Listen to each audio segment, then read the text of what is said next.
All right, Weeball, it's recording now, so half a charge of a camera. Oh yeah, it records for 30 minutes, doesn't it? Fuck.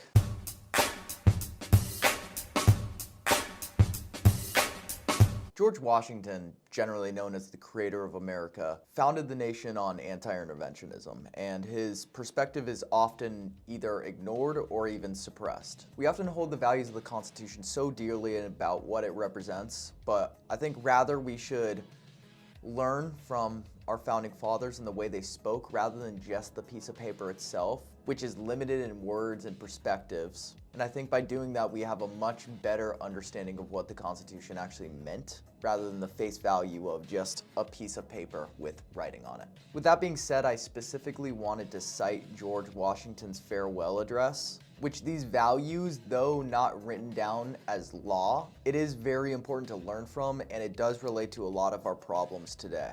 Why quit our own to stand upon foreign ground? Why? By interweaving our destiny with that of Europe, entangling our peace and prosperity in the toils of European ambition, rivalship, interest, humor, and caprice. Washington then went on to say, which I think is honestly the most clear and objective perspective of what he was talking about there, in a single sentence that completely sums it all up.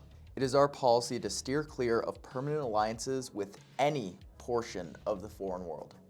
Now, what does this mean in the modern sense? Well, essentially, allyship should remain a case of equal receive and equal give.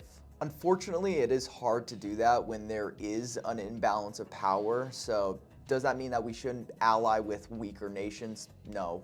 I think equal give, equal receive relates to power itself.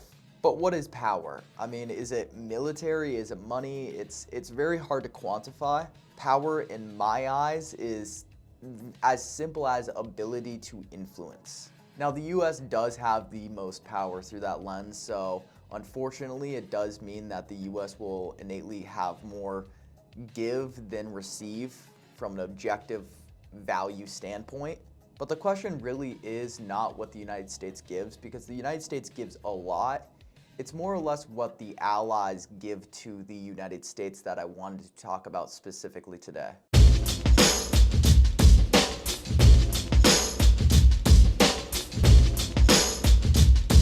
So how much do our allies give to us? That's the real question. It really depends. South Korea and Japan are objectively our greatest allies from a value standpoint on what they give and what they get back in return. They actually do a lot for us, like provide critical logistics hubs for our militaries. They pay billions through sympathy budgets to our military. They provide major economic benefits in the tech industry and actually coordinate with the United States on countering China through economic measures. And honestly, the most important thing that they do as an ally that a lot of our other allies fail to meet is just common respect. You know, these are a couple of policies that they do for us that some of our nations that we're allied with don't even do a single one of those.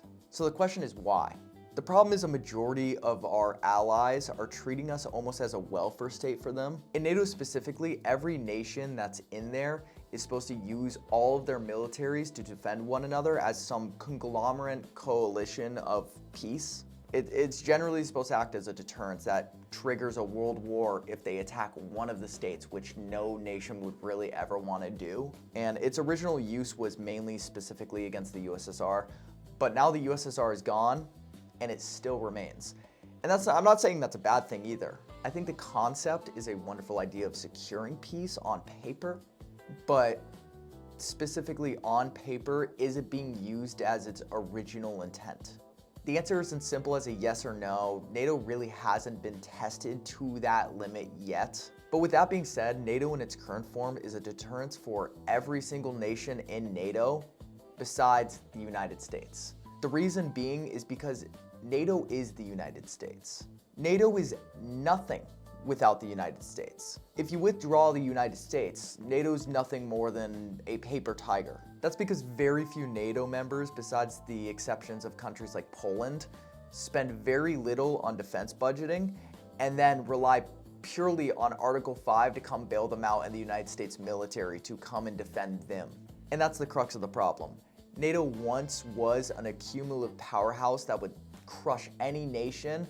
Now it's just the United States being responsible to bail out all of these nations in NATO. Now, we do have high defense spending, I get it, but that's not even my problem in the first place. Our debt problem in general doesn't even come much from military spending. It mainly comes from social securities and other welfares. So if anything, those become a priority on cuts than defense spending in my eyes. My main problem, honestly, is what we get back from these underspending European nations in NATO, and it's just disrespect. Specifically, the Iran war. Now, say what you will about the Iran war, but where I stand on it is completely separate from it. I don't believe that we should be at war with Iran. I think it was a failure on generally most ends. Besides, we did take out their leadership, but now it's like, what leadership will come after? But that's a totally different point. The point I'm making with the Iran situation is that you want the best outcome of Iran to happen. Even though you don't want the war to happen, you still, now that you are in the war, want it to go smoothly and swiftly, and you want the United States to come out on top because it's your nation. You hope the best for your own nation. You're not hoping for a long, drawn-out war. So what did our allies do with this whole Iran war? Well, as we ensure all these allies' protection and we ensure their defense through our budget, they go ahead and what they do is they start to pass legislation that forbids our access to their military assets. They also refuse to allow us to use their airspace and fly over their countries and force us to go around and use up more gas on our planes because, well, they don't want to support this war. They don't want to support this war. They're our allies. And not only do they not want to support this war, they openly condemn us for being in this war.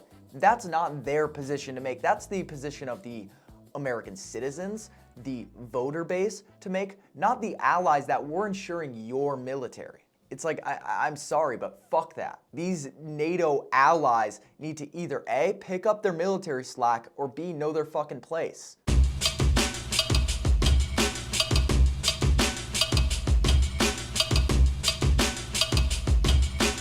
I want to treat these nations as equals, as my fellow brothers, but they aren't even doing the due diligence to be equals themselves and then also expect all the benefits of being equals in return without all the negatives of having to spend to be equals with us. There's two realities that Europe is going to have to face if they want to remain access to our phenomenal military.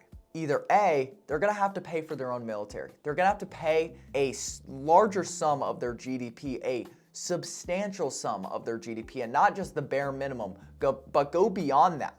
Because they have a population base that's high, but their GDP is down, so they have to spend more of their GDP. So either A, they spend the money to fund a defense system that if we weren't around, they would still be competent, or B, they just accept that they're not equals to us. And they accept that we're the kingmakers and they're all our subjects. It's as simple as that.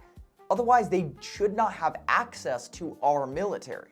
Most of Europe weirdly believes that there isn't some power dynamic between us and them, and that there isn't a substantial step up between us and them. And not only that, they don't realize how minuscule they are compared to the United States. It's funny because there was actually a questionnaire on Brits about where they believe they placed on income per individual compared to the 50 states of the United States. And these Europeans believe they ranked about 7th.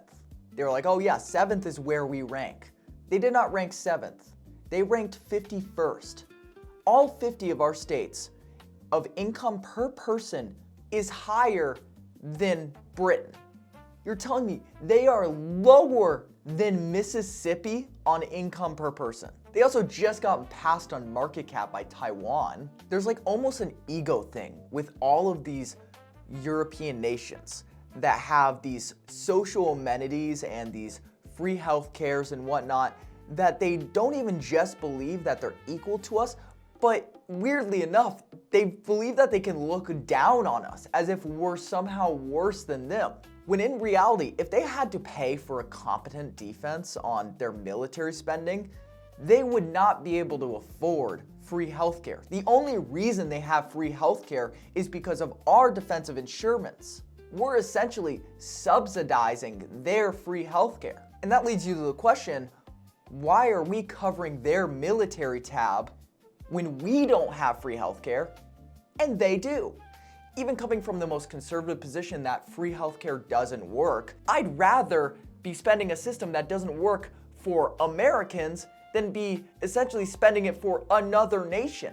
So it all essentially goes back to that George Washington quote I quoted earlier about why quit our own to stand on foreign ground.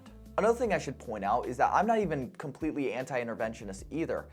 I supported the complete success of the actions of Venezuela earlier this year. When we went in, got Maduro, got out without a single soldier's death, that's fucking awesome. I want to recreate that with Cuba almost, where there are enemies at the doorstep that threaten us, and they are pumping drugs into our country that are killing hundreds of thousands every single year. That's where I want our military. That's where I want our spending to go to. So why toil in Europe? And specifically, more recently, why toil in the Middle East?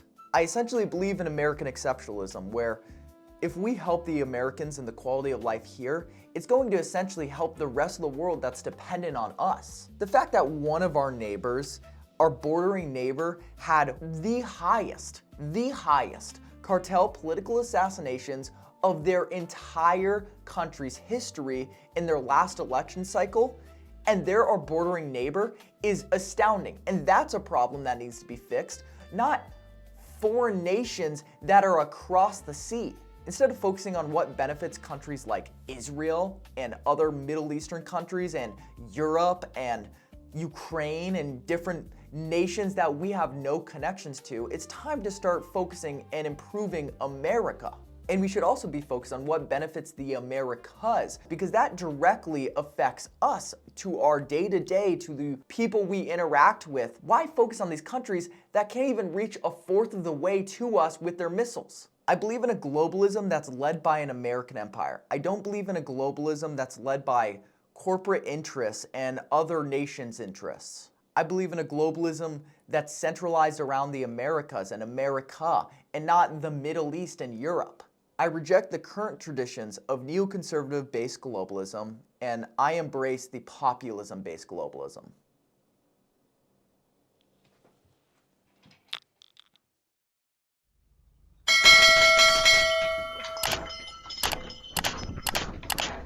Like, comment, and subscribe.